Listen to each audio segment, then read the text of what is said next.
Centro para la Ley de Discapacidad de Arizona. Disciplina escolar informal. El uso de técnicas de restricción y aislamiento en las escuelas.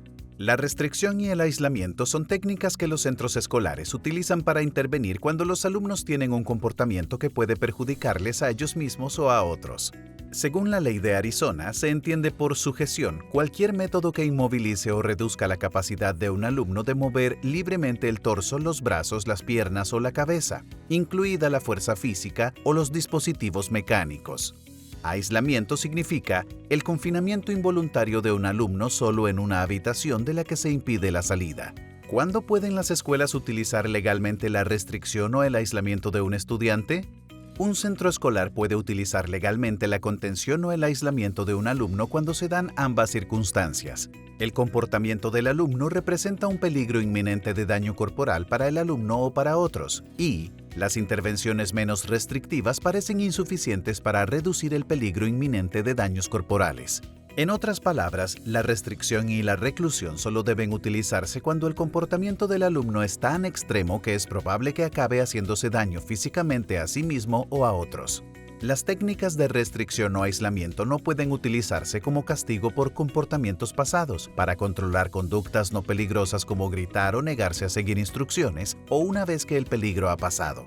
Por ejemplo, si el alumno ya ha lanzado un objeto o ha dado un puñetazo a alguien, pero ya no intenta hacerlo, entonces la escuela no podría utilizar legalmente la contención o el aislamiento. ¿Qué directrices deben seguir los centros escolares al utilizar técnicas de restricción y aislamiento?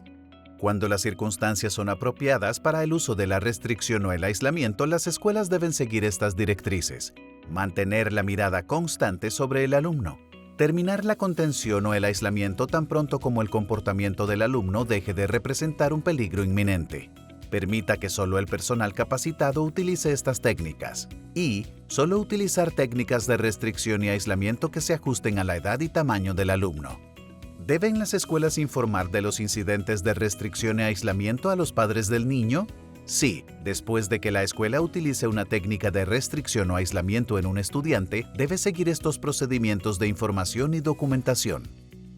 1. Notificar a los padres o tutores del alumno dentro de las 24 horas siguientes al incidente. 2. Proporcionar a los padres o tutores del alumno ciertos detalles sobre el incidente en un plazo razonable tras el mismo. Y tercero, si se han utilizado repetidamente técnicas de restricción o reclusión en un alumno, la escuela debe revisar las estrategias utilizadas para abordar el comportamiento problemático del alumno.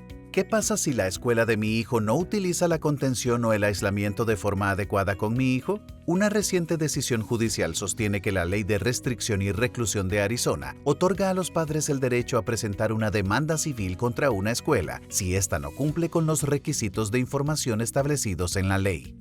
Pero, si un padre desea quejarse de cuándo y cómo se utilizan las sujeciones y el aislamiento, primero debe considerar otras vías distintas a la presentación de una demanda, como por ejemplo, solicitar una reevaluación, una evaluación conductual funcional o un plan de intervención conductual.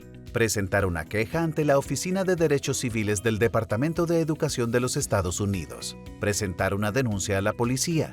Utilización de los procedimientos de resolución de conflictos de la IDEA para impugnar la denegación de una educación pública gratuita y adecuada. Y/o llenar una demanda por daños personales. Para obtener más información y recursos sobre la disciplina escolar de los alumnos con discapacidad, visite el sitio web de ACDL en azdisabilitylaw.org.